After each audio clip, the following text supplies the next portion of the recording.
Hi everybody, thanks for coming back. Welcome to Lime Life and True Beauty with Biffy Ipple. I want to thank you all for your support and for coming back. How are you guys doing today? I know there's been a lot of changes into the quarantine life, and so I hope you guys are being productive and resting at the same time. I've got a really interesting, controversial topic to talk about today, and I hope it doesn't have to get in that direction, but unfortunately it is a controversial topic. But before I get to that, I have a few announcements. First of all, if you haven't checked out my link tree yet, which is in my Instagram profile in the link, you can click on it and you'll see that I have several links. One of them is for Lincoln Cooper's GoFundMe, and the other one is for my Lime Life shop. Now, Lincoln Cooper is a son of a friend of mine. Her name's Cassandra Cooper, and her and I work at Lime Life together. And basically, earlier this month, her son Lincoln Cooper was diagnosed with leukemia. I had decided at that point for the month of July, any kind of earnings that I made, for 50% of those proceeds to go to Lincoln Cooper's treatment. Currently, Lincoln has been doing chemo, and if you want to follow Cassandra Cooper's story, I will put in the link of what her Instagram is as well as her Facebook, so you can see how Lincoln is doing, how her family is doing. It's been quite a road and a journey for them, and so I know that your positive vibes and your prayers are something that that family, the Cooper family, covets. So again, if you go into my link tree, you'll see Lincoln Cooper's GoFundMe, and you'll also see my Lime Life shop. Take a click on my Lime Life shop, check it out. You'll see some great products for skincare, for makeup. It's vegan, it's natural, it's free of harsh chemicals, and I've had so many friends just give great testimony to the products that they've purchased, how it's really changed their skin, it's changed their life. And so not only will you be able to get a great skincare product or makeup product for yourself, it'll also benefit Lincoln Cooper and his family. So take a look at my Lime Life shop to help support them in that way. Another thing that there's still time to enter is my Christmas in July giveaway. Now, in order to enter this giveaway, you actually have to directly DM me, and then I'll give you the information on what you need to do to get into the giveaway for Christmas in July. So please go ahead and DM me. I will again put in the comments my Facebook and my Instagram profile, so that those are two ways that you can contact and get a hold of me. Alright, now on to the topic. As a lot of you know, last week in my Thankful Thursday post, I posted that I am officially going to be trained as a parent coach under PCI, which is Parent Coaching Institute. And I am so excited for this opportunity because parenting has been such a tremendous passion for me over the past few years, and I just can't wait to gain more knowledge and skill on how I can guide and just empower other parents that may have been in similar situations as me or need resources in order for themselves to feel like they're good parents. If you missed my live last week related to why I wanted to become a parent coach, I'll go ahead and put that in the link as well. You can see why that's a tremendous passion for me and what has brought me to this journey thus far. Related to being a parent coach, I again have the goal where I want parents to feel empowered by their decisions. I want parents to not feel boxed into certain options that maybe society or someone told them that they had to do for their children. I want each parent to feel like they've made those personal decisions for themselves and for their children. And so this is going to be a very controversial topic. I don't believe it has to go in that direction, but unfortunately, our society makes it that way. And so I would like to respectfully approach this conversation and just let you all know that I don't have any intention of judging people or pointing out things that maybe we agree or disagree with. My question to you all in the topic of parenting and caregiving is spanking ever okay? for your children, ever. And the reason why I put ever is I know so many parents who have said, well, we're not going to spank unless we absolutely have to. Now, another question that I want to attach to that is spanking biblical? And I know that addresses only a particular group of people.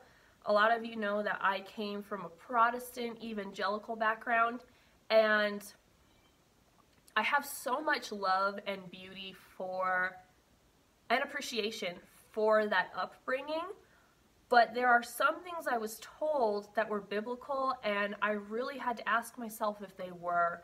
And so I want to ask all you parents if you really do believe spanking is biblical, and if so, what sort of ideas have led you to believe that that's commanded in the Bible? Now, my whole point of this is one reason why I didn't want to become a mom, is because in my faith-based communities, I heard a lot of parents say that it was biblical to spank children, that God calls us to do that. And I didn't want to be put in that position. I would have rather just not been a mom and not spent time disciplining my child in that way, because that honestly sounded so terrible to me. And that was one thing that actually kept me away from becoming a mother for a very long time. And I want to ask you all, there's a lot of things we say, I believe in this, I believe in that, because it's biblical, because it's this, because it's that. But there's a lot of things we've been told that this is truth, or this is this, or this is that, because we've just been told it is the way it is. And so with a lot of beliefs that you have, I really want you to sit and examine and ask yourself, why do you believe it? Have you really sat down to make a personal conviction for yourself as to why you personally believe things? The answer typically is no, and the reason why is actually a lot of beliefs that we have been passed down genetically. This has been scientifically proven, and so I don't know if you guys feel like there's been things in your upbringing that have been said and you've never questioned it, or just something that's naturally been there. It's probably been in your genetic makeup, or just been told to you constantly since you were little. But now, you all as parents or caregivers have the ability to really sit down and think why you want to follow certain ideas or principles for your children. Now, before I go into some of the facts and ideas about spanking, I just want to let you know that if you're a parent who does spank and you've made that as a decision, my intention for this conversation is to not judge you, to not make you feel any kind of shame. Again, the goal of today is I came from a place where I was told this is how it is, this is how you parent, this is how a marriage looks, this is how a family structure looks. And for me, that came a lot from the church. And I was at a place where, honestly, a lot of those structural ideas were not working for my family, were not working for me, were not working for my husband, was not working for my son. And so I really had to ask myself if I believed in those ideas, if I believed that God was even calling me to those ideas, or if some pastor on a pulpit was just telling me that this is what God said to do. And so, related to spanking, I just again want to encourage and ask you guys to really examine why you've made that decision. Do you believe it's the only option? And if that's something you really haven't considered, that there's possibly other options, then maybe this is a good time to think about that as well, going forward with spanking or whatever you want to do to address things with your children. And also just thinking with spanking, are you happy with that? Do you like it? I really don't know any parent that would say that they do like spanking.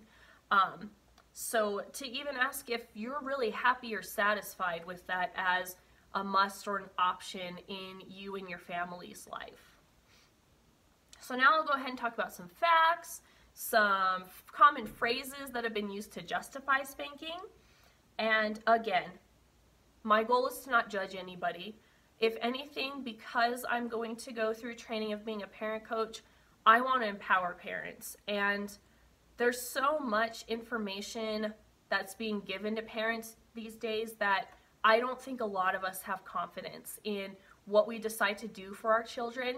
And there's a lot of times we really have to step out and just be okay that people are going to glare at us in a grocery store. People are going to roll their eyes at whatever decisions we make for our children. But you are doing what's best for your children. You know your kids. Those people rolling their eyes at your children, they're not raising them. So don't listen to any of that. And figure out what you want to follow and what is really best for your family dynamic.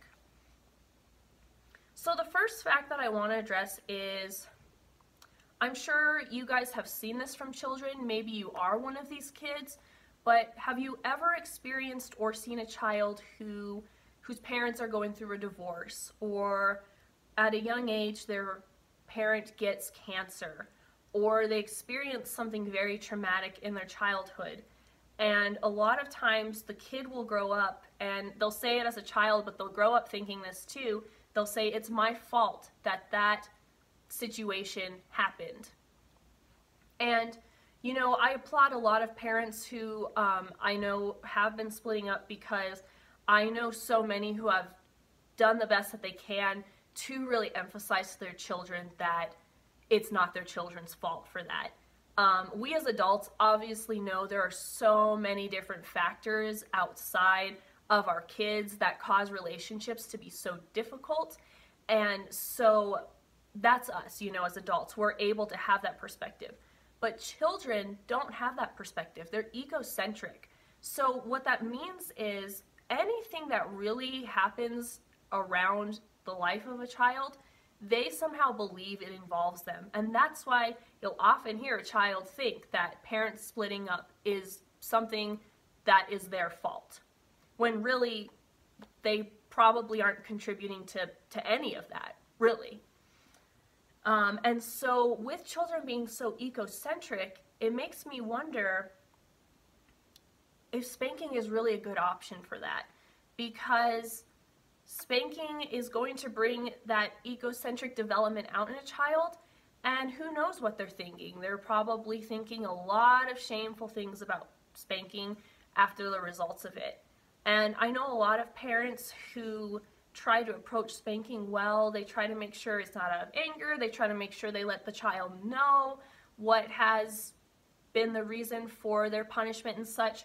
But the reality is, it's really hard for children to get out of that egocentric thinking, no matter how you try to approach it. Also, a lot of people have thought that cultural norms have maybe changed the perspective of spanking for children, and the reality is there's no supportive evidence that shows that. There was a study of about 17 different countries outside of North America that observed spanking being extremely acceptable in those cultures, and they were thinking that the hypothesis would be that kids would just know that that was natural, that kids would get spanked for whatever they did that they weren't supposed to do.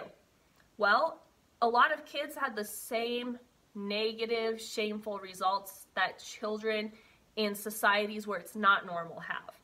And in fact, they were showing a lot more aggression in those societies that were quote-unquote normal with spanking. Spanking also raises the risks of problems now and later. And basically, spanking in a lot of research has been linked to more mental health problems. And it's been linked to having more problems and issues with child-parent relationship. And also, it's been linked to children having more issues in school. Now, I'll also share some of the resources that I got in the comments so that you guys can go ahead and do your research too and figure out what you'd like to do best, because knowledge is power, right? And so the more knowledge we gain, the more we're able to confidently make a decision in something else. Another issue is that a lot of people think spanking is working, but spanking is actually not working the way that you want it to. So typically a goal for spanking is for the child to comply and for the child to learn a lesson about whatever they're being punished for. But the issue with it is that spanking doesn't bring a behavior for that to be addressed or corrected. And according to theatlantic.com, Andrea Nair, who is a writer She is an expert on childhood psychotherapy and childhood development. She claims that spanking might scare children into stopping a behavior, but it doesn't get them to have the ability to think rationally about the issue. And it also doesn't give a child the desire to want to cooperate, probably because they are thinking out of a fearful sense of obeying rather than thinking rationally about their action that they're being punished for. And it also prevents people from learning how to manage big emotions and develop conflict skills. So a lot of studies are self-reporting related to spanking, but there is actually a man, an expert named George Holden. What he did is he found a small group, about 15 moms. He gave them digital audio recordings to wear around their neck in order to observe their family life for 6 evenings. He heard a few times when parents would spank their children in the recording, and came to find that 73% of the time, the kids that were spanked ended up doing misbehavior again 10 minutes after the spanking. So if really there's an idea that there's some sort of lesson and attachment to that physical discipline, 73% of the children were not getting it in this study. I've heard a lot of different arguments to justify spanking, and this is where I really want to get into a lot of the faith-based beliefs and biblical teachings and ideas that I've heard about spanking. And to find research on it has been personally freeing for me as a mother, and I hope that you guys can just find freedom in whatever you decide to do for your families too. Now, a lot of people, I'm sure you know that phrase, spare the rod, spoil the child. And I'll hear a lot of parents justify and say that it is biblical to spank because that is in the Bible. That is actually a misquote that happened in the 17th century. A pastor said that, and that just flew along in our society. It's Proverbs 13:24, which actually says, "Whoever spares the rod hates his son, but he who loves him is diligent to discipline him." So, yeah, that scripture talks about discipline, but it doesn't say anything about sparing a rod, spoiling a child, so it has no implication to a physical form of discipline. If anything, you could possibly read that as just an idea, very poetically, of what discipline possibly looks like. Another issue in the Bible is there's a lot of attachment to the word children and discipline, and people will take that into saying that that justifies physical punishment. But there are actually several words to the word child and children in the Bible. In our society, when we say child, we're thinking, from toddler up to close to adolescence. But the Bible actually has a broad range from child up to an adult that is ready to get married. And so you really actually have to look at what the language is actually addressing when it says children and child.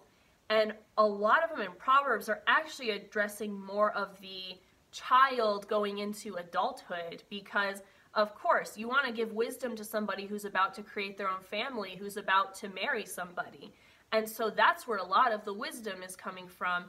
And if anything, I think that should say too that a lot of the words about a rod or discipline is to actually be more instruction for the adult child in the situation.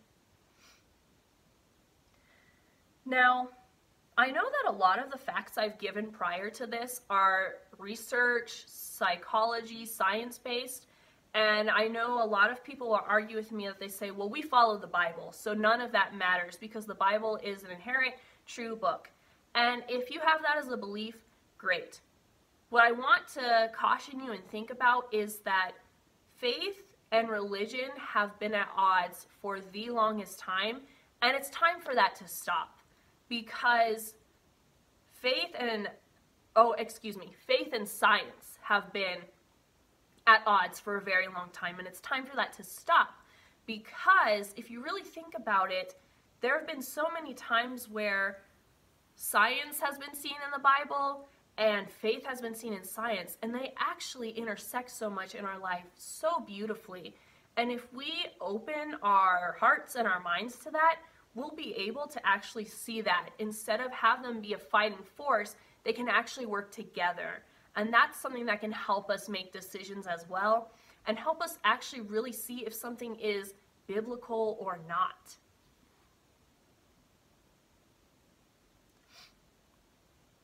Another issue is that I've heard a lot of parents in faith-based communities talk about that spanking discipline is biblical and that that's something that needs to be taken seriously. I agree that figuring out how to discipline our children does need to be taken seriously. However, a lot of the evidence that parents in faith-based communities get is from Proverbs. There's several different scriptures related to children, related to discipline. And again, related to that is Proverbs is a book on general wisdom. And a lot of people forget to think of that, and they take Proverbs to be like universal commands. And I just want to have you guys really think about that general wisdom and universal commands are very, very different. Another argument I've heard by so many people is, well, I got spanked and I turned out okay. Now, some of my facts might help you with all of that because it is linked to more mental illness for spanking or drug addiction. And I'm not saying that your child that you are possibly spanking now or choose to is going to have any of those issues. They may not. They may turn out fine and they may turn out okay. But really, I want to ask you all, what is the definition of okay? Because I really don't know if someone is 100% okay. And if we're seeing research of more negative ideas and results from spanking, and we want someone to turn out okay, is that going to really help contribute to that? Or are there other methods we can do for someone to turn out okay without the spanking? The only thing I can really say about that is the shame I recall from spanking. I was a very sensitive child.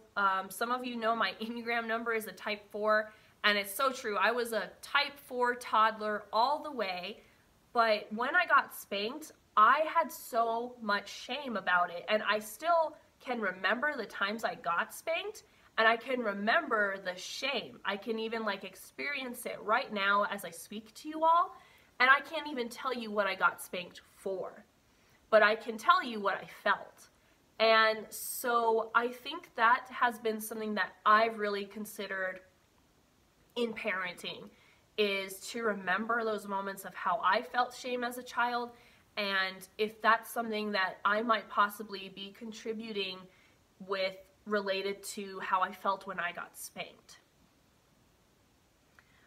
I also just want to address that there's a lot of words in our society that have gotten a new nuance and overtone to it, and the word discipline is one of them. Discipline has gotten this harsh overtone which can be so disturbing to really run into constantly, and especially in faith-based communities. I know a lot of parents have asked me, and I've asked several parents, hey, how have you decided to discipline your children? And I have been guilty in the past of that having such a negative tone to it, because when I hear the word discipline, or at least when I used to, that meant scolding your child, yelling at them, spanking them. And really the reality is discipline comes from the word disciple. You know, Jesus had 12 disciples and they called him teacher the majority of the time. And it really makes me think, you know, when you think of like an internship or an apprenticeship, you're being discipled. Is someone spanking you or yelling at you? No, they're trying to teach you the trade. They're trying to teach you the way. If they see that you need some correction, they're trying to find a way to guide you in order to see whatever needs to be seen at that point. And so the word discipline has just taken this harsh overtone generally in society, but I also see it in faith-based communities where I come from. And I just want to encourage you all, especially in those faith-based communities, that when someone asks you how you discipline your child, that really, I guess a better perspective is to see it as, how are you guiding your children? Do you see that? Do you see what I did? I just took a word that has had such a negative idea to it, and I went back to it being very positive, and I changed my mindset on that word, and I've been able to open my mind to what discipline is. And so I want to just encourage you all too, that you can do that too, because discipline wasn't meant to be such a harsh word. Another argument I've heard is that spanking is okay as long as it's not out of anger. This is a big biblical evangelical defense that has come out of spanking, and I really want to let you guys know that it's actually not biblical to spank a child when it's not out of anger, because a lot of people say that we are trying to reflect and follow in the image of God. And the reality is, a lot of the punishments in the Bible from God was out of the wrath of God, out of the anger of God. And so there's no biblical idea of spanking being appropriate when it's not out of anger. And if anything, that's not literally following the Bible too. Now, even let's just say you never spanked out of anger, you never do. If so, is this a deliberate discipline strategy? Well, the thing is, I don't think it's going to make a difference for your child whether you spank out of anger or whether you don't. Because again, we've talked about children being egocentric. We've talked about the goals that people have for spanking, research showing that children are not really learning their lesson through it. And so I think whether you approach spanking in an angry way or in a place where you're not angry, your child is still gonna be scared of the physical punishment that's about to happen. I want to thank you all for just tuning into this topic. I know it's a doozy. I know it's very controversial. Again, my intention to become a future parent coach is to not judge you on this. If anything, I remember being in a place where I thought spanking was my only option. I thought several parent methods were my only option, and I've come to learn that that's not the case at all. I came in faith-based communities where a pastor will say, this is the structure of a family, this is a structure of discipline, this is a structure of parenting, and a lot of that just did not work out for me. And so if you're in that place where you're trying to follow these structures and you're just banging your head against the wall because your children aren't responding to it, or it just doesn't work out with your family dynamics, it's okay. There's probably a reason for that, and I want to empower you all that it doesn't mean you don't love God if that dynamic isn't working for you. It just means that maybe God's trying to show you a different path to how that certain issue needs to be addressed within your family so that you can have more peace and calmness and still really have joy in knowing that you're following the Lord and that you don't have to feel any guilt with that. So, what do you all think about spanking? And who told you that it was potentially the only option for you and your family? Was that something that your parents, your grandparents said? Was that something from the church? Was that something just you've heard generally from society? So really, who told you that spanking was a discipline and possibly an only option for you? Is this something you decided on your own with you and your partner or whoever is involved with helping raise your kids? Or is this something that people have influenced you towards? And then what changes have you realized and mindset shifts have come when I just discussed that the word discipline has been way too harshly defined, and actually we can change that to go back to what it actually needs to be defined as? What has that done for you? What knowledge, what peace has it brought to you? I want to close off with a quote again from Andrea Nair.